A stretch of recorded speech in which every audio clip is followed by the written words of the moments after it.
Komisi 1 DPRD Sumsel dipimpin Ketua Komisi 1 DPRD Sumsel Antoni Yuzar menggelar rapat bersama warga RT 19 Jalan Gotong Royong 3 Kelurahan Sakobaru, Palembang dan Kasat Pol PP Sumsel terkait blokade jalan dengan memasang tembok pembatas yang dilakukan warga RT 12 Perumahan Avila Permai, Kelurahan Kenten, Kecamatan Talang Kelapa, Banyu Asin. Namun pihak Perumahan Avila tidak datang dalam rapat tersebut. Blokade jalan yang dilakukan ialah dengan memasang tembok pembatas yang dilakukan warga RT 12 Perumahan Avila, yang membuat warga RT 19 Kelurahan Sakobaru komplain yang sebelumnya sempat dimediasi aparat setempat hingga Pemprov Sumsel yang berujung ke DPRD Provinsi Sumsel. Ditemui usai rapat, Ketua Komisi 1 DPRD Sumsel Antoni Yuzar mengatakan, langkah selanjutnya ialah memanggil pihak dari RT 12 Komplek Avila yang tidak bisa hadir untuk melakukan mediasi terkait permasalahan tersebut.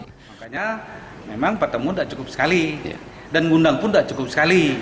Kita undang hari ini, mereka tidak hadir, kita undang lagi gitu Pak. Tidak hadir pun kita akan melakukan upaya-upaya lain lah, yang intinya kita harus ketemu. Pada akhirnya nanti Komisi 1 akan memberikan kesimpulan. Jadi untuk sementara memang kita belum memberikan kesimpulan apa-apa karena kita belum ketemu, belum mendengar, baru satu pihak ini.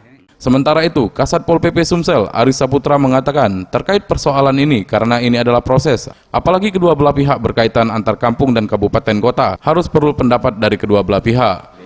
Ya namanya ini kan proses, apalagi kedua belah pihak, apalagi ini juga masalah kampung, apalagi antar kabupaten dan kota. Jadi memang harus perlu pendapat kedua belah pihak harus didengar. Ini sudah mengerucut, artinya dari pihak RT 19 Kelurahan Sako itu sudah sepakat kembali ke kesepakatan semula yang pernah disepakati, yang kebetulan kemarin belum ditepati. Tim Liputan Sriwijaya TV.